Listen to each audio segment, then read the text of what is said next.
Assalamualaikum warahmatullahi wabarakatuh. Kita bertemu kembali pada video kali ini. Kita akan bahas tentang penurunan tekanan uap larutan, yaitu salah satu dari sifat koligatif larutan. Apa saja sifat koligatif larutan? Kita lihat. Yang pertama adalah penurunan tekanan uap larutan, simbolnya adalah delta P. Yang kedua adalah penurunan titik beku larutan, simbolnya adalah delta TF. Yang ketiga adalah kenaikan titik didih larutan, simbolnya adalah delta TB. Dan yang terakhir keempat adalah tekanan osmosis larutan atau lambangnya adalah V. Nah, ini semua sifat-sifat yang akan kita bahas dan dipengaruhi oleh jumlah partikel. Kita ingat bahwa partikel itu satuannya adalah terdiri dari atom, molekul, dan ion. Nah, kita akan bahas, mengingatkan lagi, pengertian dari larutan adalah campuran terdiri dari pelarut dan zat terlarut. Kita akan bagi jenis larutan berdasarkan daya hantar listrik karena ini akan menggambarkan dari banyaknya partikel. Kita akan bahas yaitu tentang larutan elektrolit, contohnya misalnya CaCl2, aqua. Ini adalah zat yang terdiri dari gabungan atom logam dengan non logam, ya, merupakan senyawa ion. Ya, pembahasan ini sudah ada di kelas 10. Kemudian kalau kita tuliskan larutan CaCl2 padat ke dalam air, kita larutkan, maka kita akan dapatkan sebuah larutan yang akan terionisasi menjadi Ca2+ tambah 2Cl-. Ini beda fasanya ya, ini menjadi aki. Nah, jumlah partikelnya itu dinyatakan dalam satuan ion karena elektrolit itu terjadi atau bisa menghantarkan listrik karena mengandung ion-ion. Yang berikutnya adalah non-elektrolit. Non-elektrolit contohnya misalnya gula pasir. Kita larutkan dalam air. Nah, senyawa ini adalah terdiri dari gabungan unsur-unsur atau atom-atom non-logam dengan non-logam. Maka itu dia tidak menghasilkan ion ketika dilarutkan dalam air. Jadi dia tetap dalam bentuk molekul, sehingga jumlahnya kita bisa bandingkan itu ternyata lebih sedikit ya partikelnya dibandingkan ion, senyawa ion atau larutan elektrolit. Kemudian partikelnya itu dinyatakan dengan molekul. Perhatikan, apabila CaCl2 dilarutkan dalam air, maka kita bisa menuliskannya dalam bentuk CaCl2 aqua terlarut dalam air artinya ya. Gitu. Jadi kalau kita gambarkan ini adalah seperti ini. Kalau kita tuliskan itu adalah seperti CaCl2 padat dilarutkan dalam air atau dicampurkan dengan air. Tapi kalau kita membacanya dalam rumus seperti ini, kita juga harus paham bahwa ini artinya ada dua komponen ya, komponen CaCl2 dan air. Nah, dia bersifat elektrolit tadi, maka dia sifatnya adalah elektrolit kuat karena ini adalah unsur logam dengan campuran non logam yang perbedaan keelektronegatifannya sangat besar. Sehingga alfanya adalah sama dengan 1, artinya terionisasi sempurna. Nanti dia dalam air akan berubah seluruhnya menjadi partikel-partikel ion, yaitu partikel ion Ca2+ dan 2Cl-. Ya, kita perhatikan di sini Ca2+-nya terdiri dari 1 ion, sementara Cl-nya terdiri dari 2 ion. Sehingga keseluruhan kita mendapatkan 3 partikel ion ya. 3 partikel ion. Jadi kita katakan bahwa sekarang di sini partikelnya 3. Kemudian di awal sebelum dia terionisasi, dia partikelnya berupa molekul, itu jumlahnya hanya 1. Jadi ketika kita mempunyai kadar CaCl2 atau konsentrasinya 1 molar, maka pada perubahan setelah menjadi ion-ion, konsentrasinya menjadi lebih banyak, ya, lebih besar. Jadi 3 molar di sini karena ada 3 partikel. Inilah yang membedakan bahwa di sini jumlah partikelnya berubah. Nah, apabila gula dilarutkan dalam air, maka itu kita bisa tuliskannya menjadi C12H22O11, tetapi di sini aki. Ini artinya ada 2 komponen ya, komponen gula dengan air. Dia bersifat non-elektrolit tadi, maka alfanya adalah sama dengan 0, sehingga dia tidak mengalami perubahan menjadi ion-ion. Karena itu partikelnya hanya 1 ya, atau N-nya molekulnya hanya 1. Kita bisa tuliskan bahwa partikelnya hanya 1 molekul. Berarti jumlah partikelnya sama dengan saat sebelum bereaksi, yaitu sama-sama 1 molekul. Sehingga apabila kita punya konsentrasi gula 1 molar, maka di akhir pun 1 molar karena partikelnya sama. Baik, kita akan lanjut dengan sifat koligatif yang pertama. Jadi tadi adalah pengantar untuk menunjang pemahaman tentang atau penerapan tentang tekanan uap larutan. Apa yang dimaksud dengan uap? Uap adalah perubahan dari fasa cair menjadi gas. Itu terjadi apabila ada peningkatan suhu atau pemanasan, gitu ya.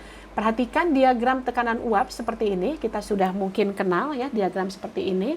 Itu banyak di buku-buku. Di sini ada garis lurus ya dan garis putus-putus. Kemudian untuk tekanan uap, maka kita cukup memperhatikan itu adalah fasa perubahan dari cair dan gas ya atau menjadi gas. Jadi hanya fasa ini saja yang kita perhatikan. Karena ini adalah perubahan cair ke gas, itu adalah penguapan.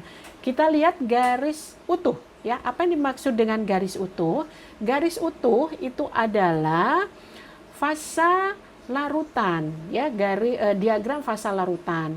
Kemudian kita perhatikan di sini pada diagram kita lihat C ya, titik C itu adalah suatu zat pelarut ya yang memiliki suhu I. Pada diagram horizontal ini dinyatakan sebagai suhunya. Sementara dari diagram vertikal itu adalah tekanannya. Jadi C itu memiliki suhu I ya, dengan tekanannya adalah P0. Kenapa disebut P0? Karena C ini adalah diagram fasa pelarut. Ya. Nah, kita lihat di sini, maka C kita tuliskan adalah suhu didihnya, ya, suhu didihnya. Kemudian pada suhu I, ya, dibaca pada garis horizontal. Kemudian P0-nya adalah tekanan uap dari pelarut saja, gitu ya. Ini pelarut saja pada suhu I itu tadi. Kemudian perhatikan lagi, ini ada garis putus-putus, maka itu disebut sebagai fasa larutan. Nah, kemudian perhatikan di sini ada K, ya, K. Nah, itu adalah larutan yang sama-sama pada suhu I. Jadi sama saat suhunya dengan pelarut. Jadi suhu pelarut dengan suhu larutannya kita cari ini pada suhu yang sama, tetapi tekanannya ternyata larutan memiliki tekanan sebesar P. Jadi di bawah pelarutnya, ya, pelarutnya. Jadi K itu adalah larutan pada suhu I, kemudian P adalah tekanannya pada tekanan larutan pada suhu I, ya. Jadi gitu bedanya. Ya, kita lihat bahwa ternyata tekanan uap pelarut lebih besar daripada tekanan uap larutan. Ya, nah saat mendidih atau tadi saat pelarutnya mendidih itu berarti apabila P0-nya tekanan uapnya lebih besar daripada larutannya, artinya adalah larutannya itu uapnya lebih banyak gitu ya. Jadi uap pelarutnya itu lebih banyak daripada uap larutan gitu ya. Jadi uap pelarutnya, diulang ya, uap pelarutnya itu lebih banyak daripada uap larutan. Nah, karena apa? Karena semakin banyak uap, maka tekanan juga akan semakin besar gitu. Kenapa bisa terjadi demikian? Uap pelarut itu lebih besar atau lebih banyak daripada uap larutannya. Nah, kita perhatikan ini ilustrasinya. Jadi ilustrasinya digambarkan kalau pelarut itu adalah hanya satu jenis saja zatnya ya, sama-sama bulatan-bulatan hijau. Nah, kita baca di sini P0-nya tekanan uap pelarutnya adalah 3 ya. Kemudian pada larutan di sini ada 2 komponen, bulatan-bulatannya ada hijau dan kuning. Tekanannya dibaca di sini adalah 2, mengalami penurunan. Kenapa bisa mengalami penurunan ya? Kenapa? Karena zat terlarut yang lingkaran atau bulatan-bulatan kuning itu pada larutan itu menghalangi pelarut, lingkaran-lingkaran atau bulatan-bulatan hijau untuk menguap. Sehingga jumlah uap, lihat di sini bulatan-bulatan yang hijau pada pelarut itu lebih banyak daripada bulatan-bulatan pelarut pada larutan ya. Jadi itu artinya tekanan pada larutan lebih sedikit karena jumlah partikel uapnya itu lebih sedikit dibandingkan pada partikel uap pelarut. Kalau kita bisa katakan juga bahwa nantinya larutan itu akan mendidih kalau dipanaskan pada suhu yang lebih tinggi dari pelarutnya gitu ya, karena untuk menguap pelarut pada larutan itu terhalang oleh zat terlarut atau lingkaran-lingkaran yang kuning, bulatan-bulatan kuning. Penurunan tekanan uap itu tadi simbolnya adalah delta P. Nah, kita lihat dari mana delta P kita dapatkan ya. Kita sudah tahu tadi P0 itu adalah tekanan uap pelarut dan P-nya adalah untuk larutan, yaitu pada garis yang putus-putus. Maka ini adalah perbedaannya. Perbedaan tekanan uap pelarut dan dengan tekanan uap larutan. Itu kita kasih simbolnya adalah delta P. Kenapa dia menurun? Kita lihat karena P-nya di bawah ya, di bawah dari pelarutnya. Nah, karena P0-nya lebih besar daripada P, maka harga delta itu selalu positif, ya, selalu positif. Perubahannya itu selalu positif, walaupun dia menurun. Kemudian kita gabungkan dengan hukum Raoult juga, bahwa hukum Raoult itu menyatakan bahwa delta P sama dengan P0 dikali XT dikali I. XT ini adalah dalam fraksi mol, ya, kemarin kita sudah bahas fraksi mol terlarut, sementara I adalah faktor Van Hoff, rumusnya adalah 1 plus N, kurang 1 kali alfa. N adalah tadi jumlah partikel, bisa ion atau molekul. Alfa adalah derajat ionisasi, yang harganya itu adalah 1 untuk elektrolit kuat dan 0 untuk non-elektrolit. Kemudian antara 1 dan 0, lebih besar dari 0 dan lebih kecil dari 1 untuk elektrolit lemah. Karena P0 lebih besar daripada P, tekanan uap pelarutnya lebih besar daripada tekanan uap larutan, sehingga kita katakan bahwa tekanan uap larutannya menurun. Maka delta P-nya kita sebutkan adalah penurunan tekanan uap larutan. Karena delta P itu adalah perubahannya, ya. Nah, perhatikan kita berlatih, kita perhatikan kita punya soal 10 gram urea CONH2 2 kali, massa molarnya diketahui 60, dilarutkan dalam 90 ml air, pelarutnya berarti ini air ya, zat larutnya urea. Bila tekanan uap jenuh air pada suhu 25 derajat Celcius adalah 62 cm Hg. Ini kita harus sudah menangkap langsung bahwa ini adalah tekanan uap jenuh air adalah sebagai pelarut, maka dia adalah 62 itu adalah P0. Kemudian ditanyakan adalah berapa tekanan uap dari larutan urea tersebut. Ya, tekanan uap larutan tadi adalah P. Ya, jadi apa yang kita punya dari soal, volume pelarut 90 ml. Massa larutan zat terlarut adalah 10 gram, massa terlarut itu adalah ureanya. Kemudian yang ditanyakan adalah P0-nya adalah 62 cm Hg ya. Kemudian yang ditanyakannya adalah tekanan uap larutan. Kita akan lihat ureanya dulu, kita bahas bahwa dia adalah sebagai larutan non elektrolit. Artinya alfanya adalah 0. Dan dia bila dilarutkan dalam air, dia akan tetap berupa molekul, artinya molekulnya hanya 1, tidak mengalami perubahan, tetap dalam bentuk 1 molekul urea. Kita masukkan ke dalam rumus hukum Raoult, ya, delta P sama dengan P0 kali XT dikali I. Kita cari I-nya dengan memasukkan harga alfa dan N-nya. Alfanya kita sudah tahu 0, N-nya 1, maka kita dapatkan I-nya adalah 1 plus 1 kurang 1 kali 0, sehingga I-nya adalah 1. Dengan demikian, hukum Raoult itu rumusnya adalah cukup kita tuliskan delta P sama dengan P0 kali XT. Nah, gitu ya. Dan P0 juga kita tahu tadi adalah delta P adalah P0 dikurangi P, ya, dari diagram tekanan uap. Kita gabungkan kedua persamaan ini, delta P-nya kita ganti dengan P0 kurang P, kemudian sama dengan adalah P0 kali XT. Kemudian di sisi kanan, ini kita bisa pindahkan ke kiri karena mengandung komponen yang sama, itu sama-sama P0. Kemudian min P-nya kita pindahkan ke kanan. Ini adalah hanya perhitungan atau penulisan secara matematis ya.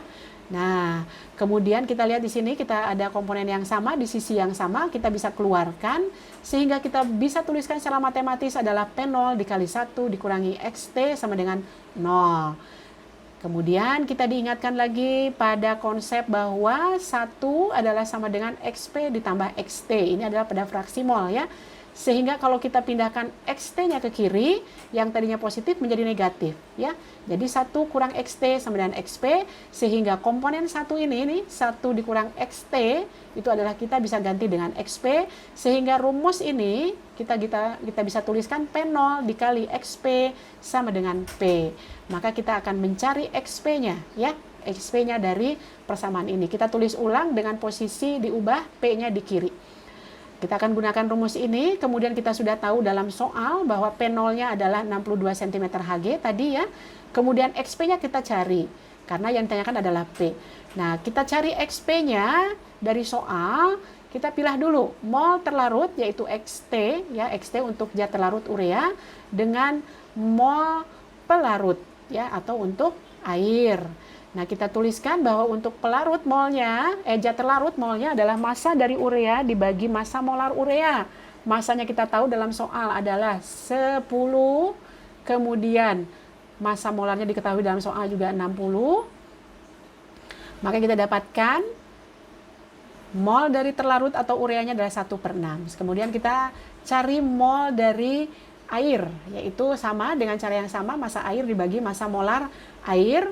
Nah, massa air kita belum punya, tetapi kita lihat di soal kita punya dalam bentuk volume. Maka kita konversi volume air itu ke dalam massa dengan menghubungkannya dengan massa jenis air ya, dihubungkan atau dikaitkan dengan massa jenis air sehingga 90 mili air adalah sama atau setara dengan 90 gram. Sehingga kita masukkan massa airnya 90 gram, massa molarnya 18 ada dalam soal, dan kita dapatkan mol dari air atau pelarut adalah 5 mol. Kemudian kita cari XP-nya, fraksi mol dari pelarutnya ya, kita ubah dulu 1/6 adalah 0,67 dan kita jumlahkan dulu ya. Seluruh mol totalnya dari pelarut dan zat terlarut yaitu 5,67. Sementara XP kita tahu adalah mol dari pelarut ya, itu 5 dibagi dengan mol totalnya yaitu 5,67, maka kita dapatkan fraksi mol untuk pelarut adalah 0,88 ya. Sehingga kita sekarang sudah mendapatkan dua data yaitu XP dengan P0-nya dalam soal. Yang kita akan cari adalah P-nya, tekanan uap larutannya ke dalam rumus ini. Kita tinggal masukkan saja P0-nya adalah 62 dikali XP-nya 0,88, maka kita dapatkan P-nya adalah 54,67. Perhatikan P0 tekanan uap pelarutnya adalah 62 di awal sebelum ada urea. Setelah ada urea kemudian tekanan uapnya menjadi menurun. Ya, karena yang menguap sama-sama air tapi tekanannya menurun karena terhalang oleh urea. Kita katakan bahwa tekanan uap dari larutannya mengalami penurunan. Nah, demikianlah pembahasan kita tentang tekanan uap larutan. Mudah-mudahan bisa difahami. Terima kasih. Assalamualaikum warahmatullahi wabarakatuh.